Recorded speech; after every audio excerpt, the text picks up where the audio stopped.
ആയിരിക്കട്ടെ. പ്രിയപ്പെട്ട അധ്യാപകരെ, പ്രിയ സുഹൃത്തുക്കളെ, ഞാനിന്നിവിടെ നിങ്ങളുമായി പങ്കുവെക്കുന്നത് വിശുദ്ധ കുർബാനയുടെ പ്രാധാന്യത്തെ കുറിച്ചാണ്. നിങ്ങൾക്കറിയാമല്ലോ, ദാനിയേലിന്റെ വാക്കുകൾ നിങ്ങൾ ഓരോരുത്തരും ശ്രവിച്ചിരിക്കുമല്ലോ. യേശുവിന്റെ ജനനം മുതൽ മരണം വരെ ജീവിതത്തിലുണ്ടായ ഓരോ സംഭവവും യേശു കുർബാനയാവുകയാണ് എന്ന് നാം മനസ്സിലാക്കണം. യേശു തന്റെ അമ്മയോടൊപ്പം പലായനം ചെയ്തത് വിശുദ്ധ കുർബാനയാകാനാണ്. 30 വയസ്സ് വരെ ആരും അറിയാതെ തച്ചപ്പാണ് ചെയ്ത് ജീവിച്ചത് വിശുദ്ധ കുർബാനയാകാനാണ്.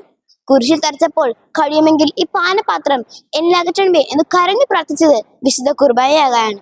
ഇതുപോലെ എത്രയെത്ര സംഭവങ്ങൾ യേശുവിന്റെ നമുക്ക് ഓർത്തെടുക്കാനാവും. പ്രിയ സുഹൃത്തുക്കളെ, ഇന്നത്തെ സമൂഹം യേശു തന്റെ ജീവനാണെന്ന് മനസ്സിലാക്കുന്നില്ല. പള്ളിയിൽ വരാനും വന്നാൽ പല ആവശ്യങ്ങൾക്കായി കുർബാന മധ്യേ പുറത്തേക്ക് പോകാനും വിഷമമില്ല. വിശുദ്ധ കുർബാന വിശ്വാസത്തോടും ഭക്തിയോടും അർപ്പണ മനോഭാവത്തോടും കൂടെ അർപ്പിക്കണം എന്ന ചിന്തയില്ല. ഇതെല്ലാം നാം ചെയ്യുമ്പോൾ യേശു പിന്നെയും പിന്നെയും സങ്കടപ്പെട്ടിരിക്കുകയാണ് എന്ന് നിങ്ങൾക്കറിയാമോ? പ്രിയ സുഹൃത്തുക്കളെ, വിശുദ്ധ കുർബാന നമ്മുടെ ജീവന്റെ തുടിപ്പാണ് എന്ന് ഓർമ്മിപ്പിച്ചുകൊണ്ടും വിശുദ്ധ കുർബാനയുടെ മംഗളങ്ങൾ നേർന്നുകൊണ്ടും ഞാൻ എന്റെ വാക്കുകൾ ഉപസംഹരിക്കണം. നന്ദി, നമസ്കാരം.